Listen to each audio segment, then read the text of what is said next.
Bom dia a todos, um prazer aqui começar essa live aqui dos Ivete Advogados com a Marcela Cavallo, com o Renato Borelli e contando com a participação especial do Sidney Samora Filho, um especialista em agronegócios, para falar de um tema que é desafiador para todos, é desafiador para mim em particular, mas que a gente tem muita curiosidade de saber, que é o FIAGRO, né? Basicamente, os aspectos jurídicos, aspectos práticos do FIAGRO. E, rapidamente, eu vou passar para Marcela falar do nosso cardápio de assuntos, que eu estou engatilhado com muitas perguntas práticas aqui para todos vocês aí. Então, vamos lá, Marcela. Bom dia, muito bom te ouvir nesta manhã. Bom dia, doutor Fernando, bom dia, Renato, bom dia, Sidney. Queria começar agradecendo o Sidney por topar participar com a gente desse evento. Tenho certeza que muitas dúvidas práticas, né, do dia a dia, do mercado agro, ele vai conseguir nos ajudar. A gente estuda o tema, a gente estuda a legislação, estuda a regulamentação, mas esse ponto de vista prático que chega com o Sidney certamente é muito importante. E, né, estamos falando aí de uma pessoa que vive o agronegócio, então queria deixar aqui meu agradecimento para o Sidney, cumprimentar todos os presentes. E hoje o tema é o FIAGRO, é o Fundo de Investimento do Agronegócio, que foi recentemente criado, né? A legislação desse ano que altera a lei dos fundos de investimento imobiliário para incluir essa possibilidade de criação de um fundo voltado somente para o agronegócio. Então, é uma lei que gera muita expectativa no mercado, né? Eu acredito que gere também muita expectativa na cadeia do agronegócio, isso o Sidney vai falar para a gente melhor, e que vai permitir, então, que essa cadeia do agronegócio seja fomentada aí por alguns investimentos especializados, coisa que a gente ainda não tinha, né? Que veio bem a calhar. A CVM regulamentou de forma provisória, o FIAGRO ele vai começar a valer a partir de agosto, né? Dia 1º de agosto já vão poder ser registrados esses fundos junto à CVM, então hoje a gente vai abordar aqui nossas impressões, né, nossa expectativa para o futuro e os aspectos práticos que a gente pode já pensar com relação a essa regulamentação que veio e como a gente enxerga que isso vai refletir tanto do ponto de vista jurídico como também do ponto de vista prático do mercado, com o Sidney que vai nos ajudar nessa parte. Então, hoje vamos explorar o FIAGRO e vamos falar sobre o que a gente vê aí para o futuro. Muito bom, Marcelo. Então, vamos lá, Sidney, começando já a te provocar. A gente tem uma tradição portuguesa de investir em tijolo, né? O pessoal fala, quem mora no Brasil investe em tijolo. Investir em papel não é coisa para brasileiro. Sempre ouvi isso, né? Falar, não, tem que investir em tijolo que dá segurança. E depois veio a era da poupança, né? Todo mundo queria poupar, e poupança, cofrinho e tudo mais. E agora, como o tijolo não vale muita coisa, e o cofrinho também já deixou de ser há algum tempo um investimento muito rentável, ou sequer de poupança efetiva, a questão de investimento e investimento em papéis ganhou um colorido especial. Muita gente querendo investir nisso, e aqui, não por acaso, veio uma possibilidade de investir em fundos imobiliários, que já vem fazendo sucesso há algum tempo, com muita atenção de todos aqueles que já constataram que funciona e que funciona bem, e a expectativa criada em função do nosso negócio agro ser um negócio de ponta, no mundo afora também, famoso como um negócio do Brasil, me lança essa pergunta: eu posso investir em boi? Posso investir em soja? Posso investir em qualquer negócio agro? Como é que você vê isso agora, nesse momento que a gente está vivendo? Bom dia, Fernando. Bom dia, Marcela. Bom dia, Renato. Bom dia a todo mundo aí. E primeiro, eu que agradeço aí o convite. Para mim é uma honra e vai ser um bate-papo muito legal que vou tentar contribuir aqui da melhor forma que eu puder. Fernando, com certeza, né, além de eu ser um grande apaixonado pelo agro, entusiasta do agro, eu nasci nisso, né? Eu nasci sendo pecuarista já, eu sou a terceira geração já de pecuarista. Na verdade, lá no estado do Acre, eu sou a segunda, meu pai que foi para lá em 1976. Então, falando especificamente os estudos indicam que o consumo global de carne vai aumentar bastante nos próximos anos, né? A população mundial crescendo, e não só a população mundial crescendo, uma linha da população que está saindo da linha da miséria e entrando numa linha da pobreza, mas que já come carne, né? Então, assim, as perspectivas dizem que o consumo per capita de carne talvez caia um pouco, mas o consumo global de carne vai aumentar drasticamente. E o Brasil é o único país capaz de aumentar a produção, né? A produção e a produtividade. A gente aumenta a produtividade constantemente, né? E é um país tropical, é um país totalmente favorável para o agronegócio, para a pecuária, para a lavoura. Temos nos profissionalizado demais a agricultura um pouco à frente da pecuária, no sentido de profissionalização, mas os pecuaristas aí nos últimos anos já entenderam que não dá mais para tocar a fazenda, entre aspas, né? Tem que gerenciar a fazenda. Ser fazendeiro, eu costumo brincar que ser fazendeiro não é mais um estilo de vida. Ser fazendeiro tem que ser um negócio profissional, né? Isso já entrou na cabeça da maioria, né? Tá entrando na maioria das pessoas. Então, com certeza, eu acho que a gente está no momento, né, de investir pesado no agro mesmo, virou um negócio profissional, de gente séria, que está querendo fazer acontecer, e a gente tem toda a condição para isso. Muito bom. Olha, eu quando comecei a advogar, pelos meus cabelos brancos já faz algum tempo, eu tinha um cliente suíço, que era uma empresa de consultoria. Até hoje eu tenho contato com ele. E um filho de um sócio vendeu investimento no boi gordo, na famosa questão do boi gordo, né? Fazenda Reunidas Boi Gordo. Uhum. E não por culpa dele, mas por culpa da estrutura negocial, o negócio boi gordo deixou todo mundo falando sozinho. Então você tinha uma ideia de que você era dono de um boi. Então você falava, olha, eu compro um boi e qualquer hora que eu quiser ele está lá no pasto, ele me mostra lá o boi e aquele boi é meu. Como toda questão de mercado financeiro, é óbvio que isso não funciona desse jeito, mas a propaganda era assim.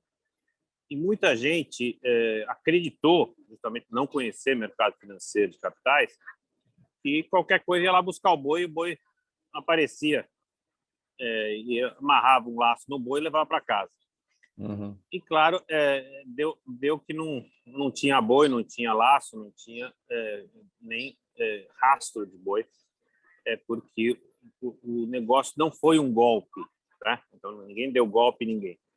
Mas existia pouca liquidez para uma retirada imediata do investimento. Da mesma forma como hoje acontece nos fundos de investimento imobiliário, nos fundos de investimento em startup. Então, ele não é feito para uma debandada. E esse é o ponto que a gente precisa entender. Porque, claro, se eu conheço o Sidney, eu vou lá e invisto no boi, porque o Sidney me falou para investir. E ele vai, naturalmente, contar com a credibilidade que ele tem para trabalhar nos fundos do Fiagro, no negócio Fiagro. Sim. Você imagina, na prática, que isso funcione de modo seguro, Sidney? Falando, claro, na tua prática, no que você conhece de mercado agro. Lógico, não na questão jurídica, que eu vou deixar para pegar no pé da Marcela e do Renato, que eles estão só esperando aí para começar a falar da experiência de jurisprudência. Como é que você vê isso, Sidney? Você percebe uma necessidade de confiança nesse negócio do Fiagro? Como é que você vê o teu mercado? Eu acho muito positivo e eu acho seguro.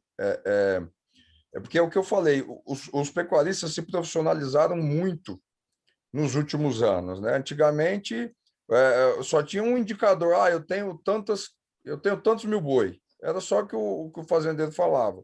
Eu tenho tantos hectares de terra e tantos mil boi. Hoje em dia, isso é só talvez o menos importante dos indicadores. Nós temos indicadores hoje, lotação por hectare, produção por arroba, margem por arroba produzida, desembolso cabeça mês. Nós temos uma série de indicadores que deram mais segurança para a pecuária, né? Eu acredito que o Fiagro só vai investir e trabalhar com pecuaristas que estão nesse nível, pecuaristas e agricultores que estão nesse nível profissional, né? Porque a gente não trabalha só com a especulação da arroba, né? Imaginando que vai subir ou que vai cair. A gente trabalha com a eficiência do negócio, né? Eu faço conta ali de gramas que o boi vai ganhar por dia, que, aliás, é o meu... eu me preocupo muito mais da porteira para dentro do que da porteira para fora. É claro que a gente tenta acertar a venda, né, no olho da mosca, que a gente fala ali, tentar vender no pico da arroba, mas são questões que eu não posso controlar. Então, eu, como gestor, o que eu penso? Eu vou focar a minha energia no que eu posso controlar, da porteira para dentro, que é na minha produtividade.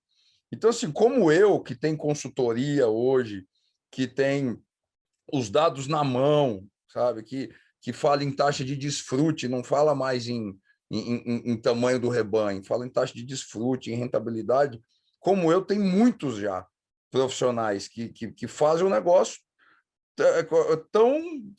tão sério como um industrial aqui de São Paulo, que tem lá um industrial, um metalúrgico lá, que tem a continha de cada grama de metal, de ferro que ele gasta, a gente tem lá. Então, eu acho que o Fiagro vem num momento muito bom, até a gente estava falando com a Marcela que veio tarde, eu acredito que veio tarde pelo tamanho e potencial do agro brasileiro, mas eu acredito que vem num momento bom, porque vem nesse momento de profissionalização de quem trabalha no agro. Não, mas vamos lá. Então, você tem o fundo, o imóvel tem um ciclo, né? Quando eu vou investir em imóvel, em fundo imobiliário, eu sei que o investimento em fundo imobiliário tem um ciclo que nos Estados Unidos é de 7 anos, no Brasil é um pouco maior, de 9 anos, mas você sabe que tem um momento de você jogar o dinheiro lá e um momento de você resgatar, porque o ciclo chega a seu fim e tem uma queda. O ciclo do imóvel, quando tem uma queda brusca.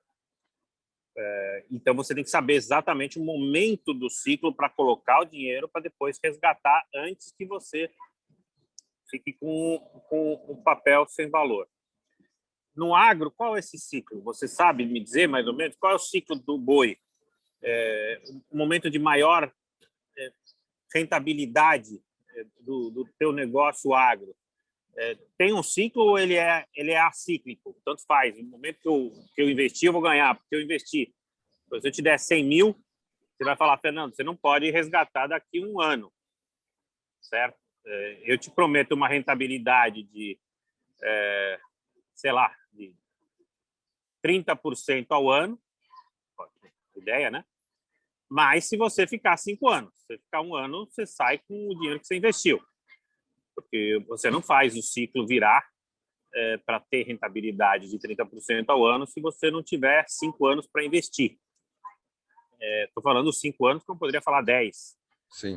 O que para você é razoável? Porque é isso que é a briga quando a gente discute. Já vou jogar a Marcela na fogueira e o Renato também na questão tributária, porque, veja, se eu estou falando, eu vou colocar um dinheiro, vou te dar 100 mil, você vai me devolver 130 no ano que vem e no final de 5 anos você vai remunerar meu capital em 300%, ou algo em torno de 200%, que é juros sobre juros, né? Então, se eu te dou 100 mil, você me devolve 300 em 5 anos. É viável isso ou eu estou exagerando na rentabilidade? É viável sim. Agora vai depender, quando a gente fala em pecuária, tem uma série de segmentos dentro dela mesmo, né? Vai depender. Se você quiser fazer um giro mais rápido do dinheiro, você pode comprar, por exemplo, boi magro e colocar num confinamento, mas a tua margem é bem menor. É bem menor, mas você faz um giro mais rápido. E Que era a lógica do boi gordo, né? Você comprava boi magro e pegava o boi gordo. Pegava o boi gordo. Só que o risco de fazer isso é muito maior, você fica muito mais refém dos preços de mercado, né? Do valor da arroba e dos insumos, principalmente. E agora, no meu caso, o meu caso é mais um negócio de longo prazo. Eu faço cria, recria e engorda, né? O ciclo completo da pecuária. E tem gente que só faz a cria, tem gente que só faz a recria, tem gente que só faz a engorda. Quem faz, por exemplo, só a cria ou só a engorda, fica um pouco mais refém do ciclo. Que ciclo é esse que você perguntou? Né? Agora nós estamos num ciclo de retenção de fêmeas, retenção de matrizes. 2020 foi o ano que mais se reteve matriz da história. Maior ano de retenção de matrizes foi 2020 e 2021 está acompanhando também, né? Por causa da disparada do preço do bezerro e do boi magro também, consequentemente. Então, aí todo mundo começou a segurar a matriz para produzir o bezerro, porque o bezerro está muito caro para comprar, né? Então, todo mundo segurando a matriz, essa matriz que seria abatida, é menos carne no mercado, aí sobe mais ainda a arroba do boi gordo, né? Então, a gente está nesse ciclo natural, claro que tem o fator China agora, exportação, tem tudo isso, mas a gente já estava num ciclo natural da pecuária de alta por causa disso. Eu calculo que daqui uns 2, 3 anos vai dar uma baixada aí no preço do bezerro, porque essa retenção histórica aí de matrizes em 2020, daqui 2, 3 anos vai ter uma enxurrada de bezerro aí no mercado, né? Então aí o bezerro barateia demais, o cara que faz só a cria e vende bezerro já acha que não está muito bom vender bezerro porque barateou demais, aí mata a vaca. Aí começa a matar a vaca, mata a vaca, mata a vaca, aí oferta demais de carne no mercado, derruba o preço da arroba. Né? Então mais ou menos esse ciclo que tem acontecido. Só que eu acho que as curvas elas têm se achatado um pouco. Antigamente eu achava que era mais acentuado. Agora esse ciclo deu uma achatadinha. E no meu caso, que eu faço o ciclo completo, eu sou menos refém desses ciclos. Para mim não me interessa muito quanto está o preço do bezerro, porque eu não compro bezerro. Compro um pouquinho só de bezerro, eu produzo. Né? Então, já jogando a bola para a Marcela, aqui o ponto é o que eu queria saber. Você foi muito claro, né? Quando eu estou vendo agora nos fundos imobiliários, muita gente que investe em fundos imobiliários fica de olho para ver se o fundo está comprando. Eles acham que comprar é bom, né? Está comprando imóvel, acho que está comprando, então ele fica pressionando o fundo para comprar. E depois que compra, fica pressionando para vender, como se fosse pão quente, né?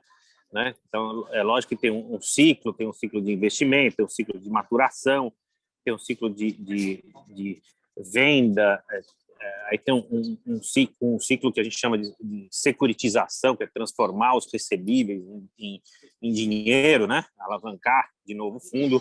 E eu vejo que o Fiagro dá toda essa perspectiva pelo que eu andei lendo. Como é que você, Marcela, na prática, veja bem que eu vou te provocar na prática, não quero saber de Fiagro por enquanto, que é só uma vontade, né? É um futuro. Mas na prática dos fundos, você vê que o investidor pode recuperar um investimento, seja como consumidor, seja como alguém que briga com o fundo, porque, no final de contas, eu estou brigando com o investimento. É diferente de eu comprar uma geladeira e não gostar de como ela gela a minha cerveja. Aqui é diferente. Como é que você vê a jurisprudência nesse caso de fundos, nesse caso de papéis? Porque esse é um problema de quem vai colocar dinheiro no agro, entendeu? Quem quer colocar dinheiro no agro não quer ter uma preocupação se o boi engordou, se é época de matrizes, se é época de bezerro, entendeu? Eu não tenho nada disso, quer dizer, eu gosto, né? Adoro fazenda, fui criado em fazenda.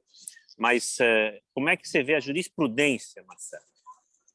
Bom, de fato, a gente tem, o Sidney ele traz muito o ponto de vista do pecuarista, né, no caso dele, mas quando a gente pensa no Fiagro, a gente tem o outro lado, que é o investidor, que muitas vezes nem sabe o que é tudo isso que o Sidney acabou de nos contar, não sabe desse ciclo, não tem esse conhecimento, porque é um conhecimento muito específico de quem está nesse ramo, né? Então, e o investidor, como o senhor bem colocou, ele tem essa ansiedade de ver resultados, ele tem, muitas vezes ele desconhece o ciclo pelas coisas em que as coisas acontecem e só quer saber do resultado. Ele investe, quer o dinheiro, quer o investimento dele de volta. Então, isso, evidentemente, gera alguns problemas e acabam, muitas vezes, na jurisprudência.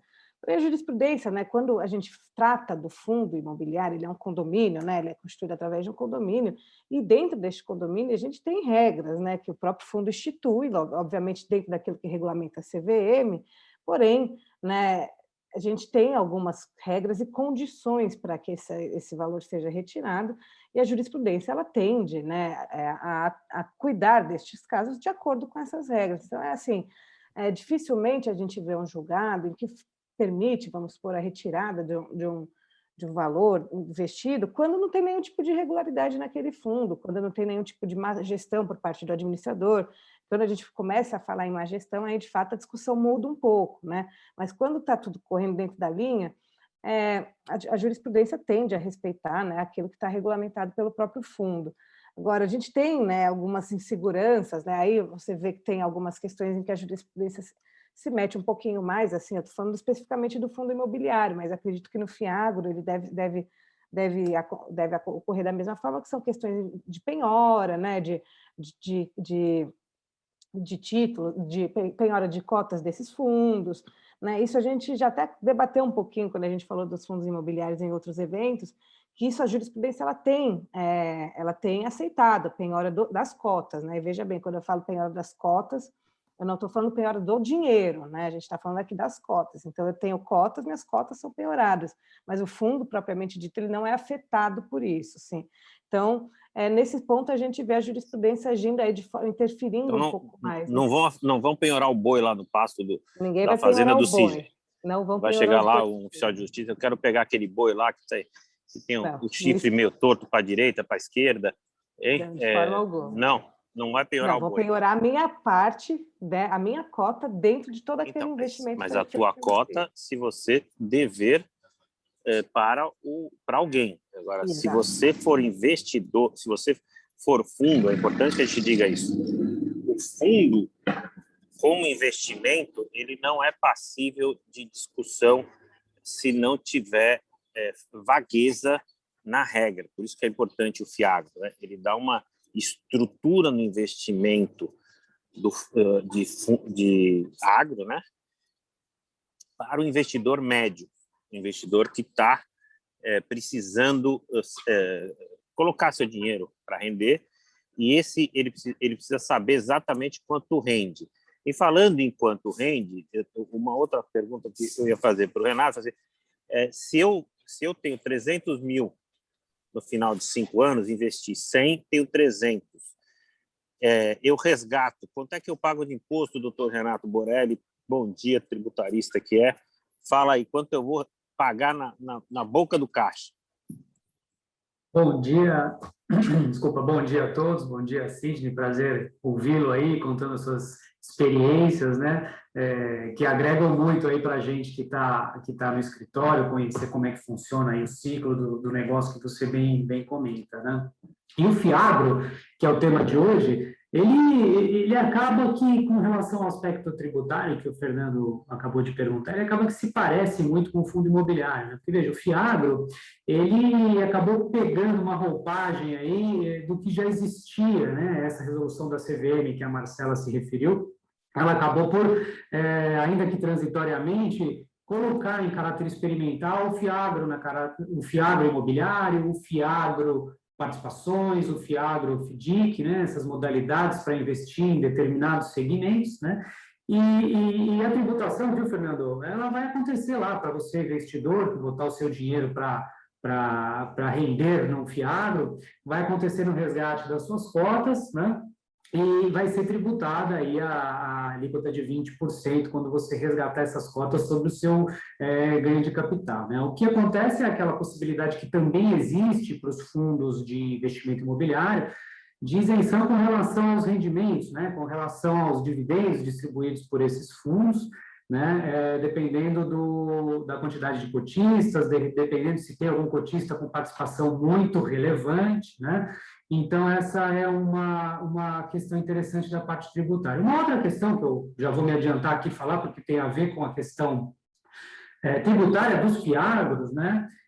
Existe na legislação agora recente, que prevê o FIAGRO, a possibilidade do produtor rural integralizar o capital no fundo, ou seja, ele faz a troca do imóvel rural dele por cotas do FIAGRO.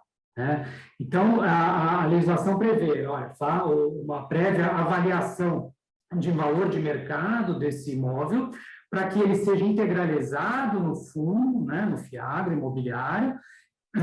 E o que é bacana da legislação é que ela incentiva isso e ela difere o recolhimento do imposto de renda sobre o ganho de capital decorrente dessa troca, dessa alienação de imóvel por cota, para o momento da venda da cota, né? Então, veja, eu tenho o meu imóvel rural aqui registrado no valor contábil, faço uma avaliação de mercado, troco o meu imóvel por cotas com base na avaliação de mercado, o ganho de capital dessa operação ele vai ser diferido para o pagamento somente, o imposto de renda sobre esse ganho, perdão, vai ser diferido para o pagamento somente quando houver a alienação dessas cotas na proporção em que ela existir. Então, essa me pareceu uma inovação, né? uma questão própria do FIAGRO, que eu não vejo ela existente nos fundos imobiliários, mas eu vejo existente no FIAGRO e acaba também sendo um incentivo aí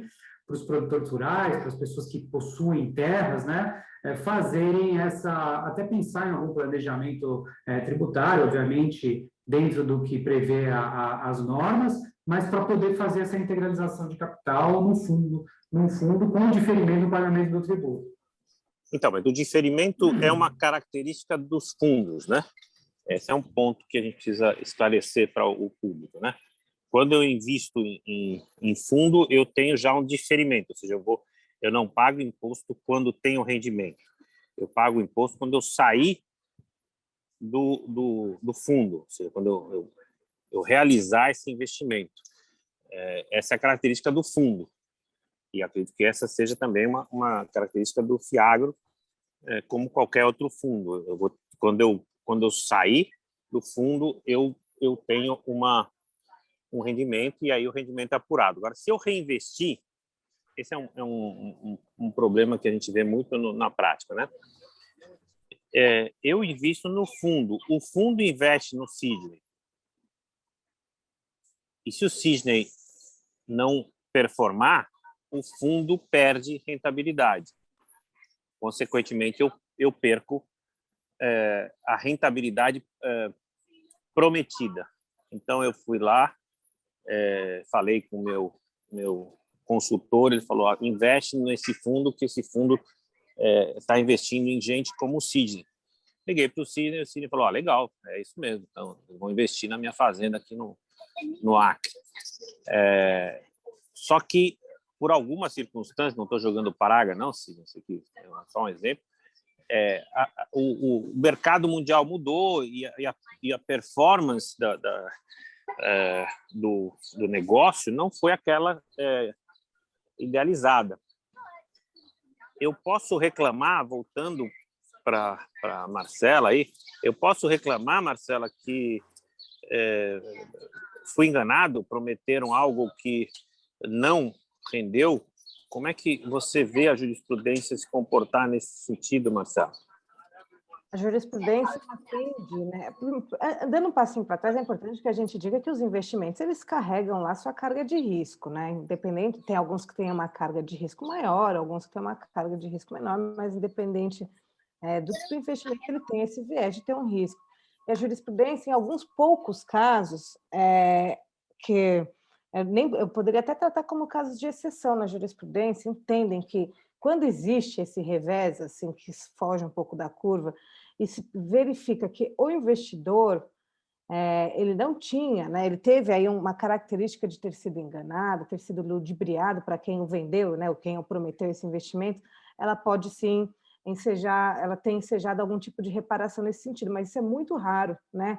A jurisprudência ela sempre leva em consideração, né, ela sempre leva em consideração também o conhecimento técnico de quem investe. E quando eu digo conhecimento técnico, eu estou falando de conhecimento técnico em agropecuária, mas sim conhecimento técnico em investimento, né, no mundo do mercado de capitais, no mundo dos negócios, né? Então, são pessoas que, quando elas entram nesse tipo de investimento, elas já carregam aí um conhecimento suficiente a ponto de entender que isso pode acontecer. Então, isso é muito levado em consideração pelo judiciário, eles entendem que não tem esse desequilíbrio a ponto de justificar algum tipo de reparação quando ocorre. Então, é muito difícil. A gente vê, sim, mas são casos específicos. O judiciário ele tende a reconhecer que o risco ele é existente e a pessoa que entra nessa modalidade de investimento tinha condições de saber disso. Até Cine, porque, agora... né, Oi, fala. perdão.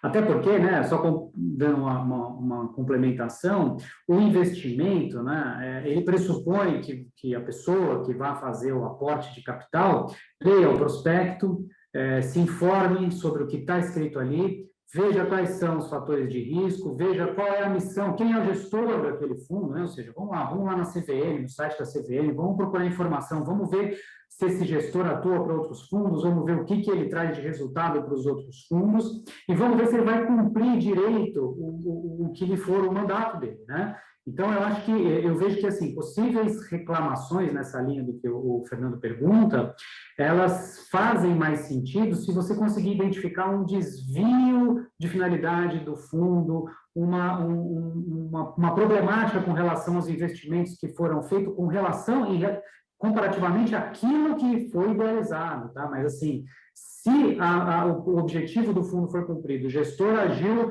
de acordo com o que dele se esperava, porém, condições externas de mercado, pandemia, coisas desse gênero interferiram no resultado, eu não vejo como responsabilizar ou como buscar aí uma responsabilização, né? Exatamente, a ideia é justamente essa. Os pouquíssimos casos em que a gente vê algum tipo de reparação, eles sempre têm essa característica comum. Existe aí algum problema na conduta do gestor, do fundo, seja na hora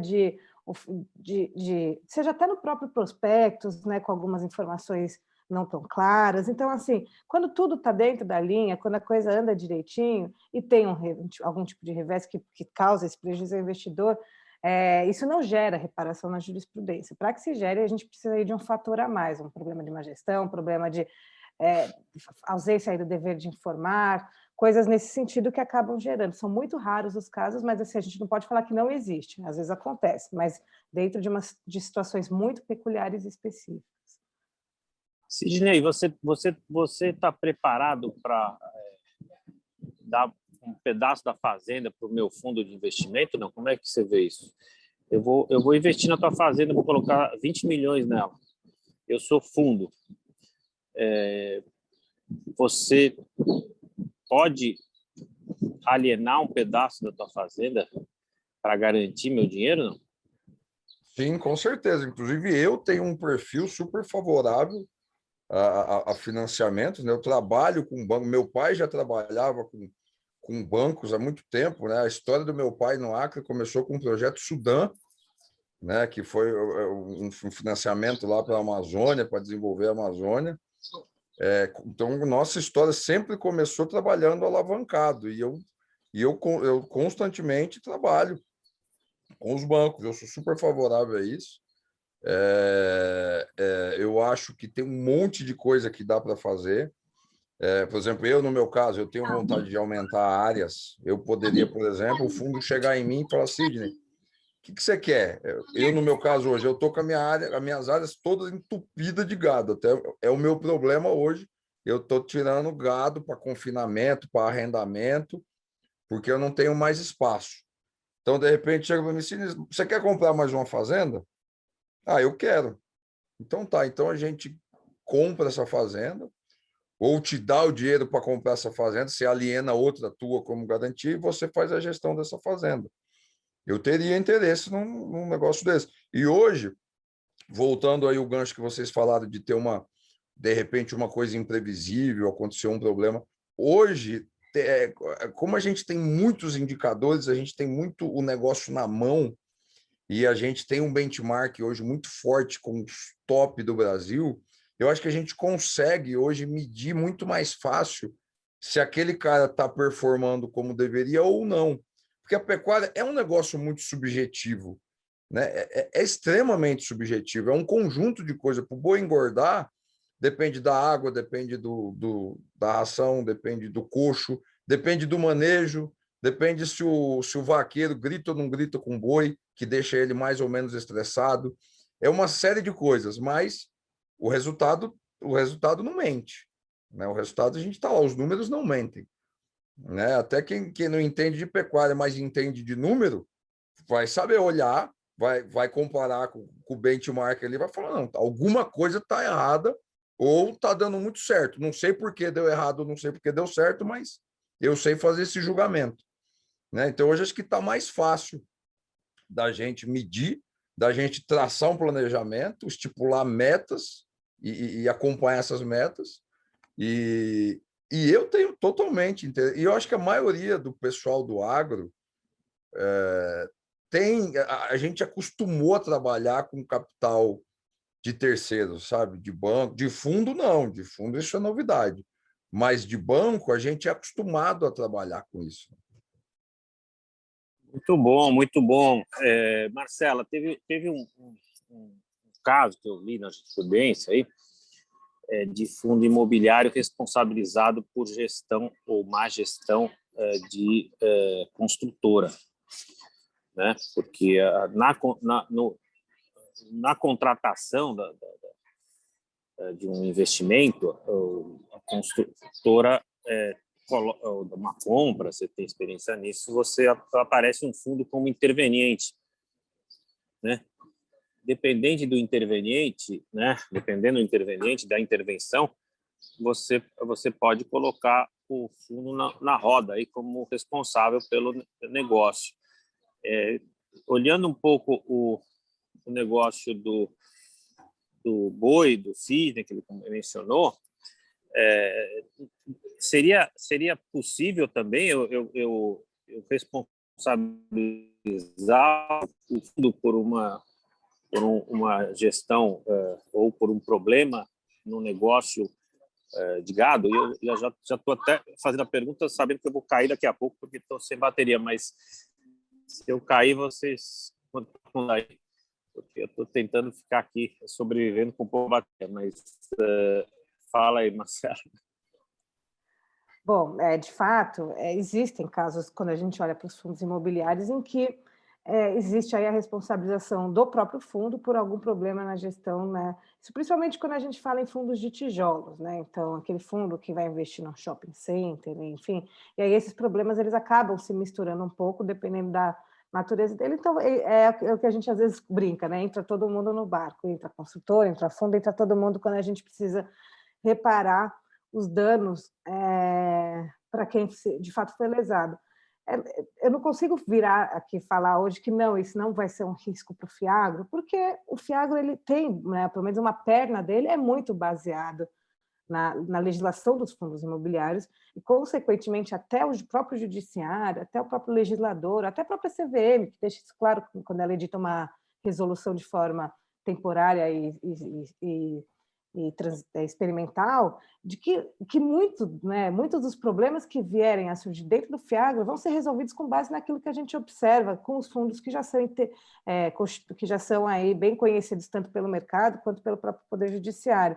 Mas eu acho que, pensando de um ponto de vista um pouco mais prático, isso é um risco que ele reduz um pouco, porque, inclusive, pelo que eu tenho aprendido aqui hoje com o Sidney, né, diferente dos fundos imobiliários, em que a gente tem aí, muitas vezes, empreendimentos que começam do zero, né? O fundo ele entra para criar um empreendimento novo. Eu penso que no FIAGRO os fundos eles vão ser direcionados a negócios que já existem, negócios que já estão mais constituídos, né? Então, fazendo um comparativo até meio, não sei, talvez soe um pouco simplista, mas seria a mesma coisa do que um fundo ele criar um fazendeiro do zero e falar, olha, começa aqui o seu negócio. Isso a gente vê muito nos fundos de tijolo, né? E isso não vai acontecer tanto no FIAGRO.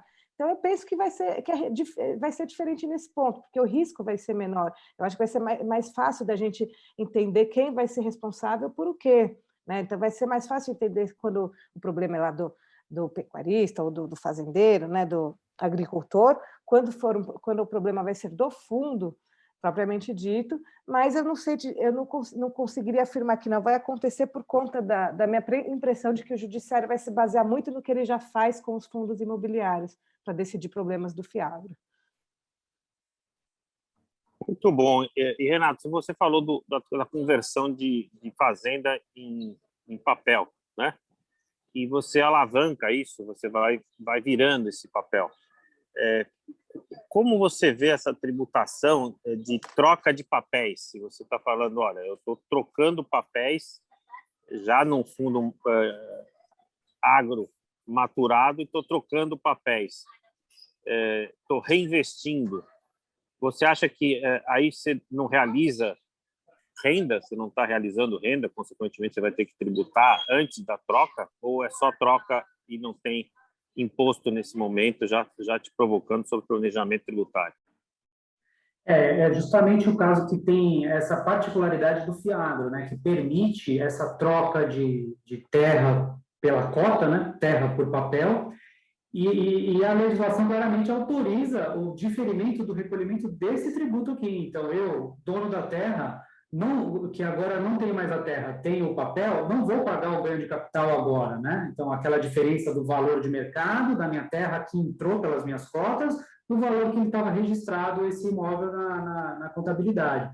Esse imposto ele vai ser pago, ele é diferido, né? Então, assim, é uma particularidade do FIAGRO, ele vai ser pago lá no fim, quando as cotas que eu adquiri forem alienadas, e ele vai ser pago proporcionalmente à quantidade de cotas que eu alienar. Então, é uma particularidade, é uma vantagem do FIAGRO, porque, veja, inclusive o produtor pode, pensando aqui, ele pode fazer essa troca da terra pela cota, o fundo arrenda a mesma terra para o produtor paga arrendamento, esse arrendamento vai virar despesa para ele, né? Então, assim, existem possibilidades onde ele vai poder fazer aí um planejamento, escolhendo a melhor tributação possível, dentro do que é válido, obviamente, né? E as operações que o fundo, né, a tributação da carteira do fundo, ela é isenta, né, de imposto de renda. Então, é aí que tem uma boa vantagem para o investidor. Essa tributação ela é lá só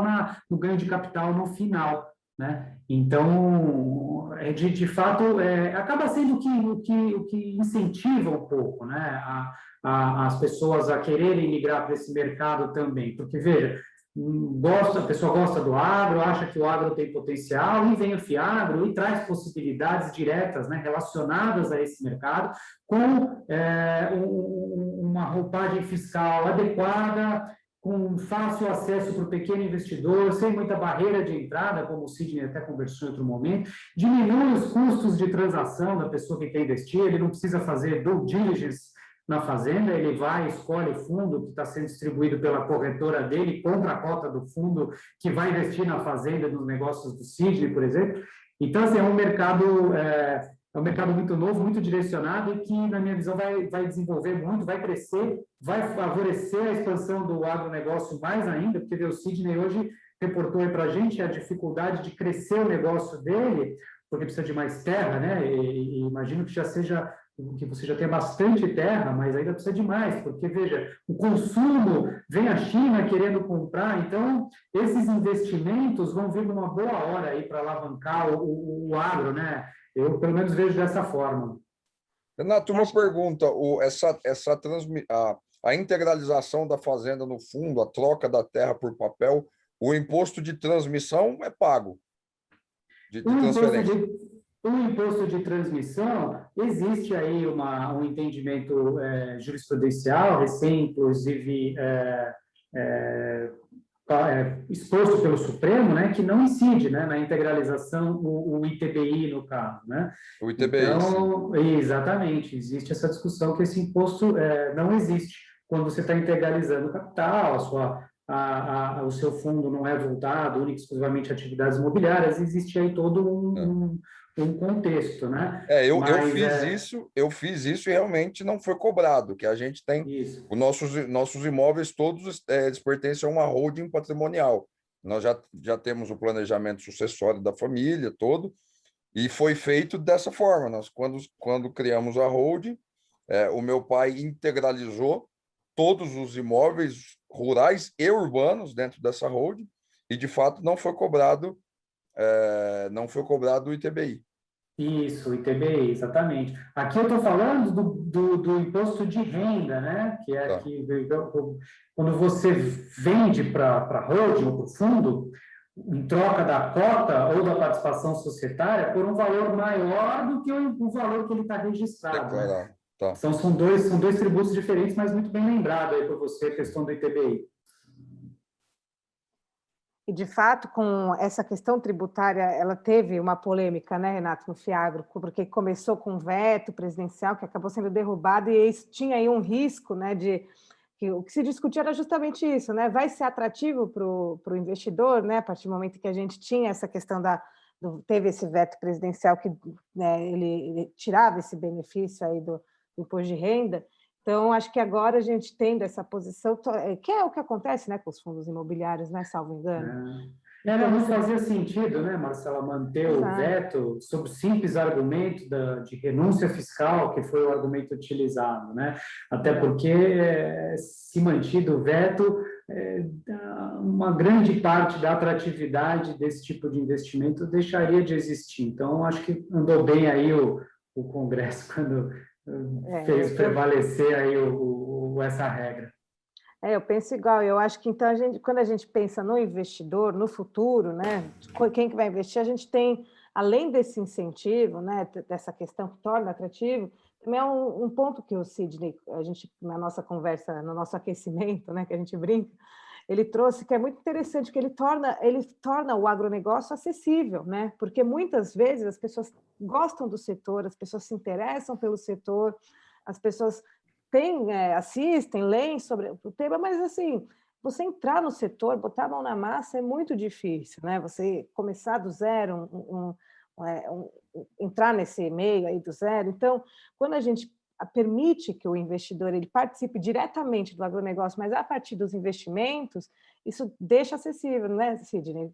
Eu queria que você falasse um pouquinho sobre como você enxerga isso, você democratizar o agronegócio, né? Eu acho esse um dos pontos mais legais do Fiagro, que é essa democratização, vamos dizer assim, dos investimentos no agro, né? Porque é um negócio que tem uma barreira muito forte, muito grande para entrar, né? Primeiro porque você precisa de um capital muito grande, né, para comprar terra, a terra está cada dia mais cara, então você imobiliza um capital muito grande, é um negócio de longo prazo, que vai começar a te dar retorno ali depois de um tempo, e principalmente você precisa ter um know-how muito grande.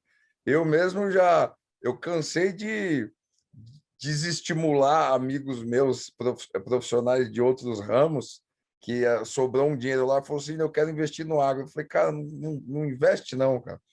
Porque aí você vai, se você fizer sozinho, você não vai conseguir, porque você não sabe. Aí você vai você vai ter que ter um parceiro, que você vai depender 100% desse parceiro, tanto da honestidade como da competência dele. Vai ficar na mão desse cara.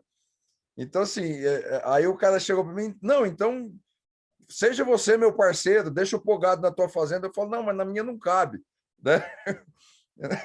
Na minha não cabe, porque os pecuaristas mais eficientes, eles estão lotados. Geralmente, assim, quem tem terra, quem tem fazenda e tem espaço para pegar gado arrendado, é porque o cara ali entrou numa dificuldade, ele não tem capital, ele não tem dinheiro dele para pôr o gado dele, porque o dono da fazenda ele não quer pegar o gado do outro, ele quer pôr o gado dele. Só que por algum motivo ele está sem aquele capital, não consegue. Então, e agora mudou com o Fiagro, né? Agora qualquer um que basta ter um conhecimento de mercado, né? De entender que o agro é um negócio promissor, né? Entender as previsões aí para o futuro, tanto para a carne como para os grãos, e tomar essa decisão. Eu quero investir no agro, mas aí o legal agora é que você não precisa mais entender do agro, né? Investe através do Fiagro. Eu acho fantástico isso. Com certeza, eu acho que você torna acessível, todo mundo sai feliz, né? A impressão que eu tenho quando a gente pensa em impressões é isso, né? O investidor ele tem um leque maior de possibilidades, né? A própria cadeia do agro também ganha, porque consegue trazer um investimento especializado, um investimento focado ali, que promete, né? O agro, pelo que traz na lei, ele promete investir na cadeia do começo ao fim, né? Desde antes da porteira até depois. Então, a gente tem diversas formas, assim, diversos ativos que estão autorizados a serem alvos aí dos fundos de investimento. Então, é um fomento que vem bem a calhar. A gente tem aí a CVM, ela regulamentou, acho que de uma forma muito inteligente, de forma provisória, para que autorize, né, esses fiagros serem registrados, comece a entender como vai ser o comportamento, mas é lógico que a gente vai precisar de uma lei, aí, talvez para o ano que vem, regulamentando direitinho, porque o leque é tão grande, né, são tantas possibilidades que a gente vai precisar de um cuidado legal. Então, fica a nossa expectativa, ver como essa lei vai vir, as lacunas, e é bom, acho interessante quando a CVM autoriza, né, o Fiagro dá início, porque a gente vai começar a entender alguns problemas práticos também, né, como que o mercado vai se comportar. Então, aí, quando a lei vier, penso que ela vai vir um pouco mais pronta, né? Não sei se o Renato concorda comigo. Né, eu concordo, e é interessante a gente pensar a prática, né? Como que vai acontecer na prática? O Fiagro é um fundo, né? Vai ser distribuído, em alguns casos, aí por corretora. Então, eu, investidor, entro lá no site da corretora, procuro os fundos ligados ao agro, o que está sendo distribuído, analiso o prospecto, faço uma reserva, vejo quando que começa a negociação, né? E me torno aí um investidor do agro. Então, diferente do Sidney, que, veja, precisou da geração familiar, entende do negócio aí como poucos, tem um investimento significativo na propriedade imobiliária, no gado, no manejo, no cuidado, em tudo isso, né? E de uma certa forma, eu e ele vamos nos tornar aí parceiros no agro, cada um dentro da sua expertise ou das suas possibilidades também. Mas eu acho que é essa a ideia. Essa é a ideia. A ideia é trazer mais pessoas, né, Sidney, para poder partilhar aí do crescimento do agro, que é o setor que cresce a passos largos no Brasil, e contribuir aí para que o negócio cada vez mais seja rentável e favorável para o Brasil, melhorando os índices de desemprego, alimentação, que é um direito constitucional, inclusive, de todos, né? Então, assim, aproveitando aí que acho que o nosso horário está se esgotando, eu agradeço, gostaria de passar a palavra para o Sidney, depois para a Marcela, e a gente finaliza a live. Eu, desde já, agradeço aí todas as pessoas que estiveram conosco, especialmente a participação do Sidney, que foi muito, muito bacana mesmo. Sidney, obrigado. Muito obrigado, Renato, Marcela. Eu, assim, como eu comecei falando, né, eu sou um apaixonado pelo agro, mas eu sou um apaixonado racional, né? É o que eu falei no início, né? Acho que o pecuarista de hoje tem que deixar de ser só aquele fazendeiro apaixonado e pensar nos números. Outro dia um amigo meu falou assim, estava filmando uma boiada num confinamento, falou assim, mesmo que não der lucro, é gostoso, hein? Ah, ok, até falou, mas eu discordo completamente. Tem que dar lucro. Nós somos apaixonados pelo agro, eu sou, mas tem que dar lucro. No final, é um negócio, né? No final, tem que dar lucro. E então, assim, eu vejo, sempre vi cada vez mais com um olhar estritamente profissional, né? As decisões que a gente toma no dia a dia. Eu que amo os animais e às vezes a gente tem que tomar decisões, por exemplo, de descartar uma matriz, às vezes descartar uma matriz que é a mais bonita do meu rebanho, mas aquele ano ela não prenhou. Então, para o financeiro do negócio, aquela matriz, se ela não me deu um bezerro, se ela não me deu dinheiro, ela tem que virar o dinheiro. Então, ela vai ser abatida para entrar a caixa na empresa. Então, assim, são decisões que a gente tem que tomar com profissionalismo.